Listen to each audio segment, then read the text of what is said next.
JEE advanced 2024 ఫలితాలలో open కేటగిరీలో నారాయణదే ఆధిపత్యం. అభినందనలు. పవన్ కళ్యాణ్ పార్టీ పోటీ చేసిన అన్ని స్థానాల్లో గెలిచింది. ఆయనకు కూడా అభినందనలు.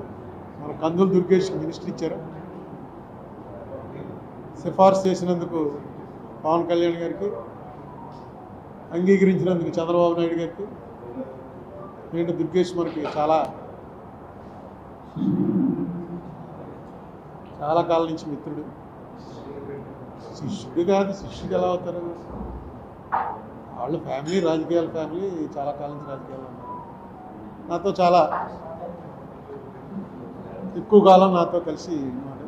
చంద్రబాబు నాయుడు గారికి సరైనటువంటి అవకాశం ఇప్పుడు వచ్చింది. ఆంధ్రప్రదేశ్ ప్రయోజనాల కోసం ఢిల్లీలో నిజంగా చక్రం తిప్పగలిగినటువంటి అవకాశం వచ్చింది. దీన్ని సరిగ్గా, ఎందుకంటే ఈయన నితీష్ కుమార్ వీళ్ళిద్దరి మీదనే ఆధారపడి ఉంది ప్రభుత్వం. కేంద్రంలో ఈ పరిస్థితులు వస్తాయని ఎవరు ఊహించలేదు. ఎందుకంటే మోడీ గారు అబ్ కీ బార్ 400 పార్ అన్నాడు, పని జరగలేదు. చివరికి ఆంధ్రప్రదేశ్లో వచ్చినటువంటి రిజల్ట్స్ మీదే ప్రధానంగా ఆధారపడి మోడీ గారు అక్కడ ప్రధానమంత్రి అయ్యే అవకాశం వచ్చింది. అందుకే ఆయన పార్లమెంట్లో మాట్లాడుతూ పక్కనే పవన్ కళ్యాణ్ని చూపించి ఏ పవన్ నహి ఆంధీ హై అన్నాడు. అంటే పవన్ అంటే గాలి, ఇది మామూలు గాలి కాదు, ఇది పెను తుఫాను. ఆంధీ అంటే తుఫాన్ కన్నా పెద్దది. ఉప్పెన్లు, మన దివిసీమ ఉప్పెన అలాంటిదన్నమాట. నిన్న కూడా పదవి స్వీకారంకి వచ్చినప్పుడు చిరంజీవిని, పవన్ కళ్యాణ్ని కావాలించుకుని ఫోటోలు అవి దిగాడు.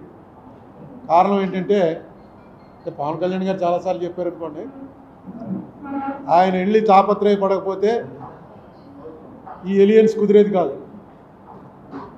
ఈ ఎలియన్స్ కుదరకపోయినా ఇక్కడ చంద్రబాబు నాయుడు, పవన్ కళ్యాణ్కి వచ్చిన నష్టం ఏం లేదు.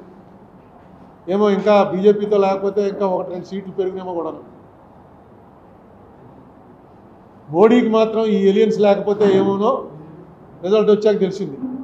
293లో 21 తీసేస్తే 1 సీట్ ఎక్స్ట్రాలో ఉంటాడు. 1-2 వచ్చిన వాళ్ళు దాదాపుగా 30 మంది దాటున్నారు. అసలు మోడీ గారు ప్రధానమంత్రి అయ్యేవాడా లేదా అని కూడా అనుమానం వస్తుంది. ఇక్కడ 3 పార్టీలు కలిసి పోటీ చేశాయి కాబట్టి మోడీ గారికి స్మూత్గా మళ్ళీ ప్రధానిగా పదవి స్వీకారం చేసే అవకాశం వచ్చింది. అందుకే ఆయన అక్కడ పార్లమెంట్లోనూ ఏ ఆంధీ హై అని చెప్పి పవన్ కళ్యాణ్ చెప్పాడు. ఇక్కడ కూడా వచ్చి వేరే ఫోటో సెషన్ చిరంజీవి, పవన్ కళ్యాణ్ తోటి ఆయనే ఫోటోలు తీసుకుని, ఎందుకంటే కరెక్ట్గా ఆయనకి తెలిసింది ఆ రోజున కనుక పవన్ కళ్యాణ్ కాళ్ళ వేళ్ళ పడ్డాడో, కాలర్ పట్టుకున్నాడో, ఏం చేశాడో కదే, పవన్ కళ్యాణ్ మాటను అంగీకరించకపోయినట్టయితే ఈవేళ నా పరిస్థితి ఇది కాదురా బాబు అన్న సంగతి మోడీ గారికి తెలిసింది. అలాగే పవన్ కళ్యాణ్ కూడా ఎన్నోసార్లు మనకి ఇక్కడ ఆంధ్రప్రదేశ్ మీటింగ్లో చెప్పాడు ఆయన, ఈ ఏలియన్స్ అవడానికి నేను ఎన్ని పాటలు పడవలసి వచ్చిందో, ఎన్ని మాటలు పడవలసి వచ్చిందో అని.